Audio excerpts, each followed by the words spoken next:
किसी ने क्या खूब कहा है कि जंगल में जो सीधे पेड़ होते हैं वह सबसे पहले काटे जाते हैं और जो टेढ़े मेढ़े होते हैं वह सदियों तक जंगल में खड़े रहते हैं। एक बच्चा अपने पिता के साथ एक जंगल में घूमने के लिए जाता है। वो दूर से देखता है कि एक शेर हिरण का शिकार कर रहा था। उसे बच्चे के मन में एक करुणा का भाव उदय होता है। वह अपने पिता से कहता है कि पिताजी, यह हिरण तो कमजोर है और वो शेर उसको खा रहा है। हमें उसे हिरण को बचाना चाहिए। यह सुनकर पिता कहते हैं, लेकिन वो शेर भी तो भूख है। अगर तुम हिरण को बचाओगे तो तुम शेर के लिए बुरे बन जाओगे। तो इस परिस्थिति में तुम क्या कर सकते हो? अब यह बात हम सबके लिए सोचने की एक जगह, जहां हम किसी का फायदा कर रहे होते हैं, दूसरी जगह किसी का नुकसान कर रहे होते हैं। जैसे एक सिक्के के दो पहलू होते हैं, उसी तरह अच्छाई और बुराई के भी दो पहलू होते हैं। तो सवाल यह है कि किसी आदमी को कोई अच्छा काम करना है, अच्छा बनना है, तो वो किस तरह का काम करे जो किसी को आहत ना पहुंचाए। तो आज की जो कहानी मैं आपको सुनने वाला हूं, उसमें आपको कर्मों का पूरा ज्ञान मिलेगा कि असल में कर्म क्या है और कर्म, अच्छे कर्म क्या होते हैं। इससे पहले कि आप इस कहानी में खो जाएं, इस चैनल को सब्सक्राइब जरूर कर लें। तो चलिए शुरू करते हैं। बात उस समय की है जब गुरुकुल में शिक्षाएं हुआ करती थी। मतलब गुरुकुल में बच्चे सीखने के लिए जाते थे, वहीं पर रहते थे, वहीं पर प्रकृति का आनंद लेते थे और वहीं पर अपनी शिक्षाएं ग्रहण करते थे। ऐसे बेरों गांव का मोहन नाम का युवक गुरुकुल में पढ़ाई करने के लिए जाता है। उसके माता पिता उसे बचपन में ही उसे गुरुकुल में भेज देते हैं। गुरुकुल में जाने के बाद बहुत सालों तक वह अपने सहपाठियों के साथ बहुत अच्छी शिक्षाएं ग्रहण करता है। उसे वहां पर जीवन के सिद्धांत सिखाए जाते हैं। उनमें से एक सिद्धांत यह सिखाया जाता है कि हमेशा भलाई का काम करो, अच्छा कम करो, सबकी मदद करो। यह ज्ञान मोहन के दिमाग में बहुत गहरे से बैठ गया था। इसलिए जब वह वापस गुरुकुल से शिक्षा ग्रहण करके आया तो वह अपने गांव में सबकी मदद करता था, हर किसी का काम करता था।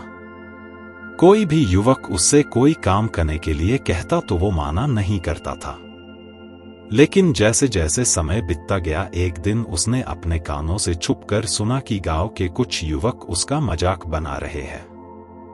वह सब कह रहे हैं कि वह तो फायदा उठाने के लिए है, उसके तो मजे लो, उसका तो लाभ उठाओ, जितना हो सके वो किसी के काम को मना नहीं करते। वो दूसरों का काम करने के लिए अपना काम भी छोड़ देता है। बताओ कितना मूर्ख है। यह सुनने के बाद मोहन के कानों में खून उतर आया। निष्पक्ष भाव से सबकी मदद करता था, सच्चे दिल से करता था, लेकिन बदले में उसे क्या मिला ये सुनकर उसका दिल सहम गया और उसने मन ही मन में निश्चय किया कि आज के बाद वो किसी की भी मदद नहीं करेगा। और अब मोहन गांव का ऐसे युवक बन चुका था जो किसी की मदद नहीं करता था। चाहे कोई कितनी भी परेशानी में क्यों ना हो, मोहन को कोई फर्क नहीं पड़ता था।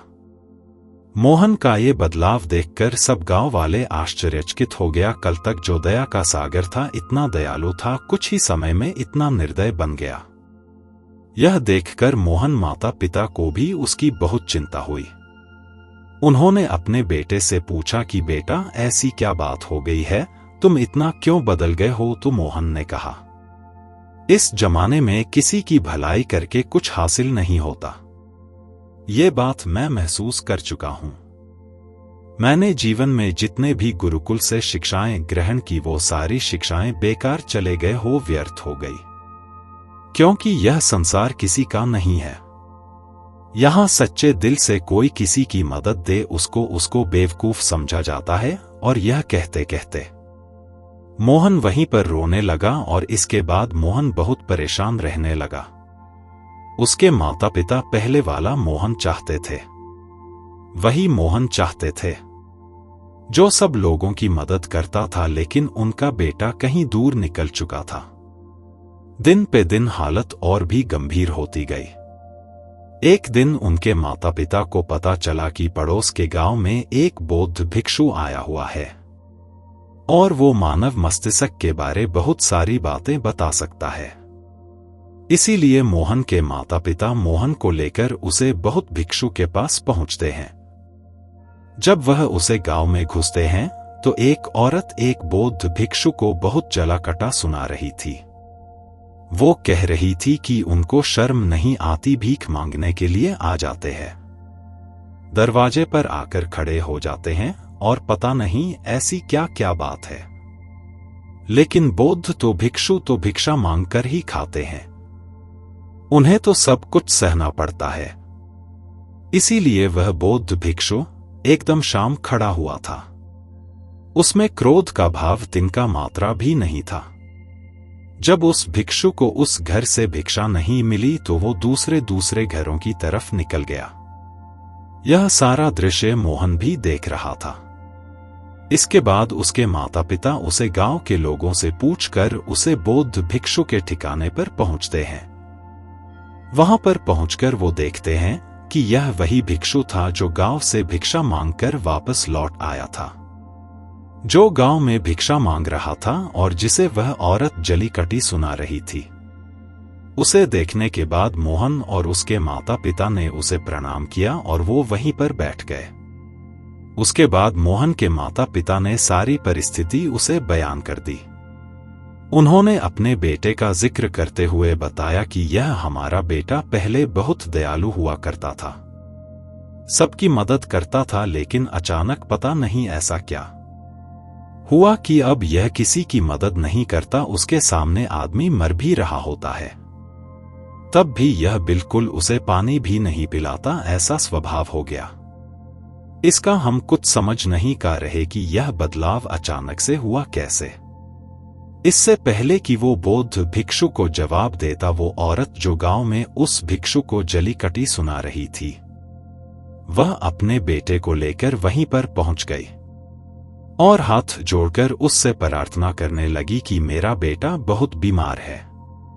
अचानक से उसे बुखार आया और गांव के लोगों ने बताया कि आप इसकी मदद कर सकते हैं, कृपया करके मेरे बेटे को ठीक कर दीजिए। यह सुनकर वह बौद्ध भिक्षु तुरंत उस बालक का उपचार करने लग जाता है और कुछ ही देर बाद औषधियां देने के बाद वो बच्चा बिल्कुल स्वस्थ हो जाता है। यह सब देखकर वह औरत उसे कुछ दान देकर प्रणाम करके वापस लौट जाती है। यह सारा दृश्य मोहन भी देख रहा था। मोहन के मन में एक सवाल उठ रहा था और जब वह इसका कोई जवाब नहीं ढूंढ पाया तो उसने उस बौद्ध भिक्षु से पूछा, शायद आपने पहचाना नहीं, वो वही औरत थी जो आपको जली कटी सुना रही थी, जो गांव में आपको भिक्षा देने से मना कर रही थी। शायद आपने उसे पहचाना नहीं तो आप उसकी मदद नहीं करते। यह सुनकर वह बौद्ध भिक्षु मुस्कुराने लगता है।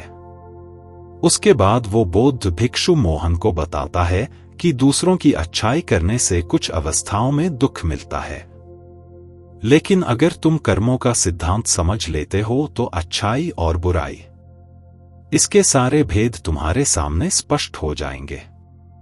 मैं भली भांति जानता था कि वो वही औरत है, लेकिन मैंने बिना कोई बुरा भाव रखे हुए वही किया जो मेरा कर्तव्य था। जब आप किसी की भलाई या किसी की अच्छाई बिना किसी लालच के करते हो, बिना किसी बदले के करते हो, वही अच्छाई होती है। लेकिन अक्सर हम लोग जब किसी की मदद करते हैं तो हमारे मन में यही भावना बन जाती है कि बदले में वह इंसान भी मेरी मदद करे, लेकिन जरूरत पड़ने पर जब वह हमारी सहायता नहीं करता तो हमें दुख होता है। इसीलिए किसी भी इंसान के साथ बिना कुछ पाने के भाव से उसका भला करो, और उतना ही भला करो जितना तुम्हारा सामर्थ्य हो, मतलब तुम्हारी आर्थिक और शारीरिक क्षमता के हिसाब से, ताकि कल को अगर वह इंसान तुम्हारे साथ बुरा व्यवहार भी करे तो तुम्हें उसका खेद ना हो, उसका पक्षपात ना। मैंने तो इसके लिए इतना कुछ कर दिया और यह मेरे साथ अब ऐसा व्यवहार कर रहा है। इसीलिए किसी का उतना ही भला करो जिससे तुम आहट ना हो। दूसरी बात, किसी दूसरे परिवार के झगड़ा के बीच में तुम कभी मत पड़ना। अगर कोई पति पत्नी आपस में लड़ रहे हैं और वह पति अपनी पत्नी को पीट रहा है और तुम उसे बचाने के लिए पहुंच जाते हो कि तुम भी औरत को क्यों पीट रहे हो, तो ऐसा करना तुमको संकट में डाल सकता है। क्योंकि वही औरत जिसकी तुम मदद करने के लिए गए हो वो यह कह सकती है कि यह हमारी आपस की बात है, तुम्हें इससे क्या लेना देना, और इसका तुम्हारे पास कोई जवाब नहीं होगा। इसीलिए दूसरे के फटे में कभी टांग मत अड़ाना। अगर ऐसी स्थिति कभी पैदा हो जाए, कोई तुमसे मदद मांगे तो दरबारी तक खबर पहुंचा दो, अदालत उसका फैसला करेगी। तीसरी बात, अपने विवेक का इस्तेमाल करो। अपनी आंखें खोल कर देखो कि किसे वास्तविक रूप से मदद की जरूरत है और कौन ढोंग कर रहा है। क्योंकि अक्सर लोग दया का पत्र होने का दिखावा करके आपको बेवकूफ बनाकर आपसे मदद ले लेते हैं। जैसे कि आज के युग में हम बहुत सारे जगहों पर देखते ही, बस अड्डों पर, रेलवे स्टेशन पर, कि बहुत सारे छोटे बच्चे भीख मांगते रहते हैं। अब उसमें दो स्थितियां पैदा होती है। अगर आप उनको भीख देते हो तो आप भीख मांगने को बढ़ावा देते हो, और अगर भीख नहीं देते हो तो वह बच्चा शायद आज खाना भी ना खा पाए। इसीलिए ऐसी स्थिति में आपको अपने विवेक का इस्तेमाल करना चाहिए। आप उसको पैसे देने की बजाय खाना खिला सकते हो या कुछ किताबें दिला सकते हो। इसीलिए सही तरीके से मदद करने के लिए विवेक का होना बहुत जरूरी है, वरना तो आपके धन का दुरुपयोग ही होगा। और एक बात जो समझने की है कि किसी की भलाई करनी है तो उनकी भलाई करो, क्योंकि अगर तुम खुद जीवंत हो गए, अगर तुम खुद बदल गए तो पूरा जमाना अपने आप ही बदल जाएगा। इसीलिए कहीं आपने अपने मन में ये भ्रम तो नहीं बना लिया कि मैं तो अच्छा इंसान हूं और मैं दूसरों की मदद करता हूं, तो वह तुम्हारा अहंकार का रूप है। इंसान कभी पूर्ण नहीं होता, और जो अपने आप को पूर्ण समझ रहा है वह धोखे में है। इसीलिए दूसरों को बदलने की बजाय खुद को बदलने पर ध्यान दें, और इसके लिए आपको भीड़ में भी अकेला रहना सीखना होगा। आप सबके साथ हैं, सब में उपस्थित हैं, लेकिन अंदर से आप एकांत हैं, अंदर से आप शांत हैं, अंदर से आप मौन है। जब आप अपने एकांत को देख लेते हैं तो आपकी अंतरत यात्रा चालू हो जाती है। अपने अंदर के एकांत आनंद उठाने के लिए आपको ध्यान में उतरना होगा। आपको रोजमर्रा की जिंदगी में ध्यान कोई हिस्सा बनाना होगा, ध्यान को वक्त देना होगा। उसके बाद आप पाएंगे कि आपके अंदर के एकांत के समान आनंद इस दुनिया के किसी भोग में नहीं है, किसी वस्तु में नहीं है, किसी वासना में नहीं है। नदी के किनारे पड़ा हुआ छोटा सा पत्थर भी उसे नदी के भाव से कट कट कर बहुत मुलायम हो जाता है, उसमें कोई दरार, कोई कोना नहीं बचत। उसी तरह ध्यान के निरंतर भाव में बहाने से उसी तरह निर्मल हो जाता है, जिसके बाद हम किसी भी चीज को महसूस कर सकते हैं, जिसके बाद हम वर्तमान का मतलब समझते हैं, जिसके बाद हमारे अंदर करुणा का उदय होता है। वो करुणा जो किसी विषय वस्तु से नहीं जुड़ी हुई। इसीलिए दोस्तों, आज से ही अपनी अंतर यात्रा चालू कर दें, अपने जीवन के आनंद को पहचानें, क्योंकि इंसान की जिंदगी बहुत छोटी है। पता नहीं कब आखिरी सांस आ जाए, तो जीवन के जो पल बचे हैं उन्हें उसे परमानंद में बिताओ। तो दोस्तों, कैसी लगी कहानी आपको कमेंट सेक्शन में जरूर बताना।